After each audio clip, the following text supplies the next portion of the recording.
Solo live tasking, bakit nga ba nagkakaroon ng problema dito kay Pupu Live application at bakit maraming umiiyak-iyak dahil hindi nga daw nila nakiklaim ang kanilang mga rewards? Yan ang tatalakayin natin for today's video. At bago natin simulan yan, please make sure muna subscribe ka and then naka-hit all the bell button ka para ma-notify ka every time na may bago tayong video na i-upload. Let's go! I got so much fucking design on right now.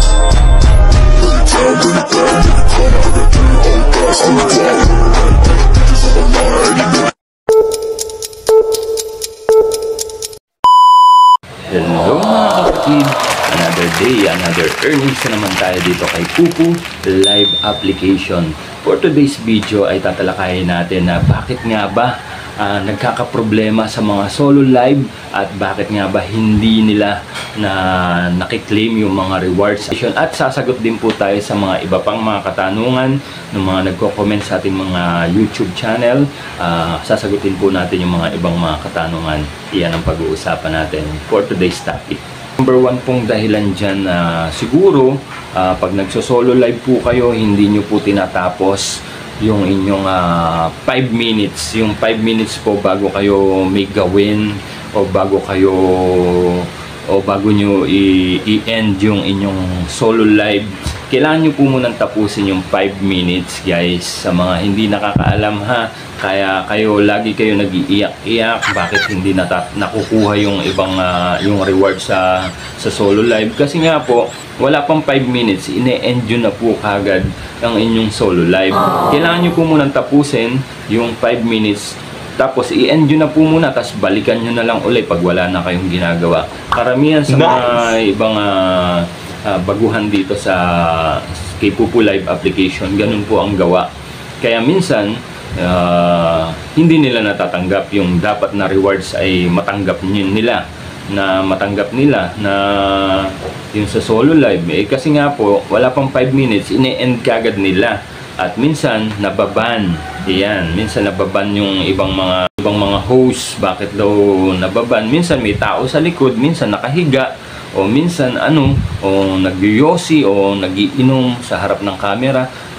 Lagi ko pong sinasabi sa inyo, pag magsusolo live po kayo, wala dapat mga tao sa likuran nyo. Dapat solo live, focus lang po kayo sa solo live nyo. Yung mukha nyo nakaharap lang sa camera, walang mga ibang tao, tapos wala kayong ibang gagawin doon. Very strict po kasi si Pupu Live application sa mga ganyan.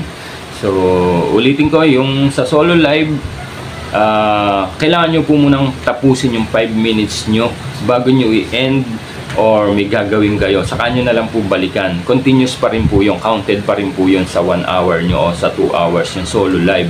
Basta matapos nyo yung 5 minutes, may gagawin na kayo, wala pang 5 minutes o 3 minutes pa lang, 2 minutes, in-end nyo na kagad, hindi nyo po talaga makukuha yung rewards na yon sa solo live. Dapat po tapusin nyo yung 5 minutes muna. Hindi pwedeng 2 minutes i-end mo na kagad. May rules kasi si Pupu Live application na kailangan 5 minutes up, pataas, pwede mo nang i-end. Pero yung 4 minutes, 5 minutes pababa, hindi mo pwede siyang, hindi nyo makukuha yung mga rewards nyo. Pag 5 minutes pababa, in-end nyo na kagad. Hindi nyo matatanggap yun. So 5 minutes pataas, pwede nyo nang i-end yung inyong solo live, tapos balikan nyo na lang po pag free time na kayo. So may mga katanungan pa dito, guys. Ito pa yung mga ibang katanungan, so talakayin din natin to ngayon. So meron pa dito, sir, limit lang po ba, ayan, basahin nyo po, sir, limit lang po ba ang solo live sa 1 hour a day? Ayan, pagtapos na po ba yung 1 hour tasking, hindi na po ba umulit in the same day? Ayan ang katanungan niyan ni Ruby Acosta. Ang solo live po at saka yung Crown Sita Party Live tasking, isang beses lang po yan na nagaganap sa isang araw. So hindi po kailangan magdoble. O bukas kunyari gagawin nyo, magsa-solo live kayo ngayon, tapos mamaya-maya ilang oras lang magso-solo live uli kayo. Hindi po yung ganun, hindi ganun. Basta isang oras, kung isang oras yung tasking nyo, yung hinihingi sa inyong tasking, isang oras lang po ang kailangan nyong gawin. Kung 2 oras sa solo live, 2 oras lang din po yung inyong gawin sa isang araw.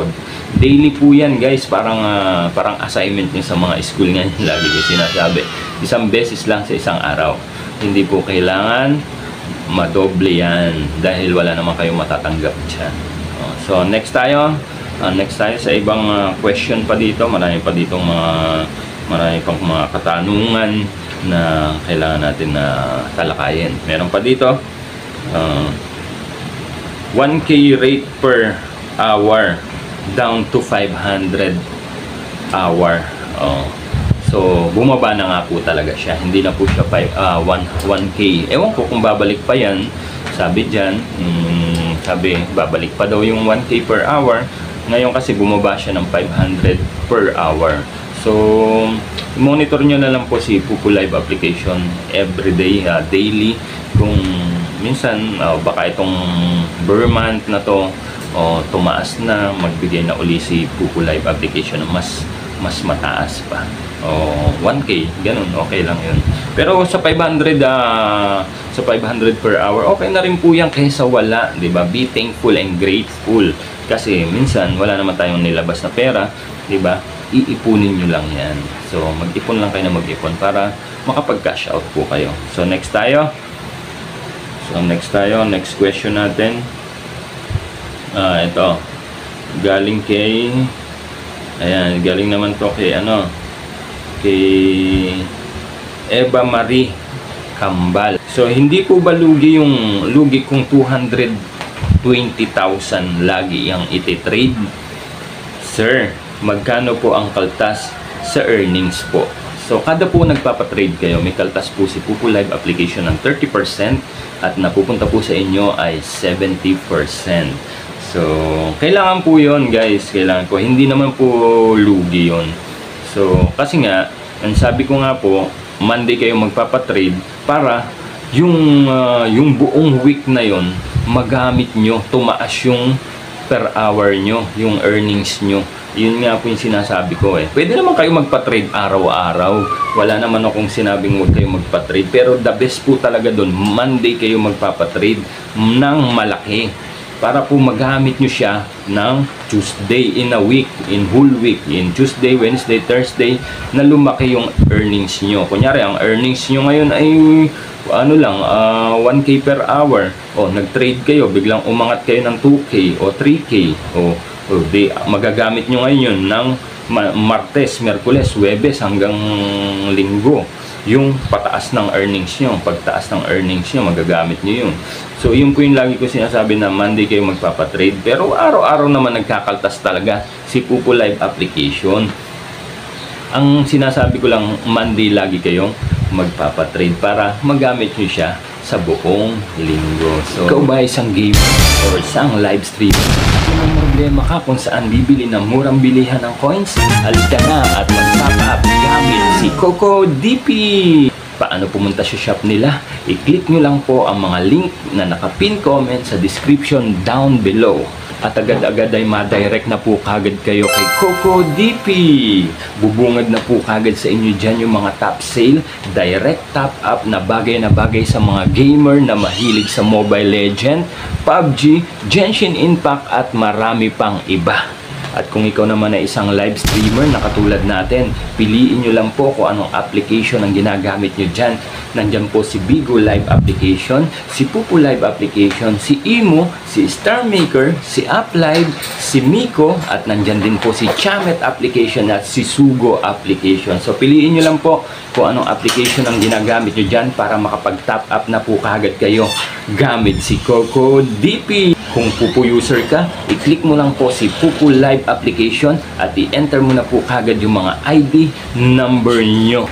bubungad na po kagad sa inyo dyan yung mga select package na gusto nyong i-avail or gusto nyong i-top up. After nyo po makapili na select package, select payment method naman po kayo kung GCash ba yan, Kucoin, Paymaya, or bank transfer, at marami pang iba. At huwag nyo pong kalimutan i-enter yung mga email address nyo.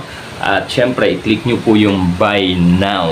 Agad ay ma-direct na po kagad kayo sa mga GCash account nyo o GCash wallet nyo para makapagbayad na po kagad kung magkano bang coins ang gusto nyong bilhin or gusto nyong i-top up gamit si CocoDP. Ilang minuto ay check nyo na po kagad yung mga pupo account nyo kung dumating na yung mga in-avail or itinap up nyong coins gamit si CocoDP. Kaya saan ka pa? Dito na tayo sa nagte-trending, nag-iisang legit 100% fast transaction, very affordable, all out ang pagbibigay ng mga extra coins dito kay CocoDP. And that's all lang po muna for today's video. Sana nakatulong ang video na to. Hanggang sa mga susunod pa natin mga video tutorial na gagawin. Maraming salamat sa mga bagong subscriber natin. Patuloy nyo lang po kaming suportahan. Maraming salamat sa pagtanaw. Amping!